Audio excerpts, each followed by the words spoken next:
Maternity hospital 6 વર્ષથી કાર્યરત છે અને પૂરા NABHના ક્રાઇટેરિયા પ્રમાણે એટલે કે ઇન્ડિયન મેડિકલ સાયન્સનું જે રૂલ્સ રેગ્યુલેશન હોય એ પ્રમાણે બાંધવામાં આવેલી છે અને એના માટેના સ્પેશિયલ કન્સલ્ટન્ટ દ્વારા આપણે આ આખી એનું જે સ્ટ્રક્ચર બનાવવામાં આવેલું છે. પણ અમને જે ગઈકાલે એકદમ શોકિંગ જે ન્યૂઝ મળ્યા છે એ અમારા માટે પણ ખૂબ જ વિચારવા લાયક અને એકદમ આઘાતજનક રહ્યા. કેમ કે અમને ખબર જ નહોતી કે અમારા કેટલાક કોન્ફિડેન્શિયલ કેમેરા હોય કે જે માત્ર ડોક્ટર પાસે જ એના એક્સેસ હોય તો એ કોઈક હેક થઈ ગયા છે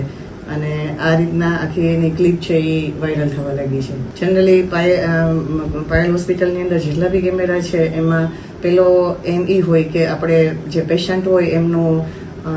ટ્રીટમેન્ટનું આખું સેક્શન છે એ ડૉક્ટરના મોનિટરિંગમાં આવે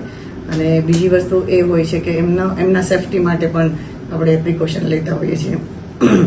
પણ જે કેટલાક જે ખાસ કરીને આ ઇન્જેક્શન રૂમવાળો કેમેરો હતો એ માત્ર અને માત્ર ડોક્ટર માટે અને ખાસ કરીને કેટલાક ઇન્જેક્શન અને કેટલીક ઓટી એટલે કે ઓપરેશનની મટીરિયલ હોય બહુ જ કોસ્ટલી હોય તો એની ભૂતકાળમાં ખૂબ જ ચોરી થયેલી છે તો એ ચોરી પકડવી બહુ જ મુશ્કેલ હોય તો એના માટે એક એવો કેમેરો રાખવો પડે કે જે ડોક્ટરની પાસે અથવા તો એડમિનિસ્ટ્રેશન પાસે જ હોય. તો એ પ્રકારનો એક કેમેરો આપણી પાસે પણ હોસ્પિટલમાં હતો. જનરલી એનું ડિસ્પ્લે હોય જ નહીં કેમ કે રેગ્યુલર જોવાના જે પણ કેમેરા હોય એની અંદર માત્ર ને માત્ર જે સિક્યુરિટી માટેની જરૂરી હોય એ જ કેમેરા હોય. પણ ખાસ કરીને કોઈ કારણસર અમારું 2 મહિના પહેલા જ અમારા બધાના મોબાઈલની અંદર જે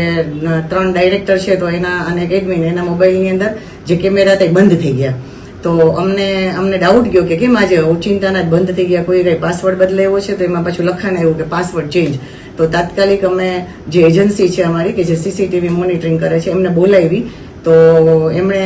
તરત જ એના બધા પાસવર્ડ ને બધું ચેન્જ કર્યું. પણ મને એવું લાગે છે કે એ જે ટાઈમ ગયો કદાચ એ 12 થી 24 કલાકનો ગાળો ત્યારે કદાચ આ લોકોએ હેક કર્યો હોય કેમ કે અમારે જે પ્રોબ્લેમ થયો એ અને આનું જે વિડીયોની ડેટ છે એ લગભગ સિમિલર છે.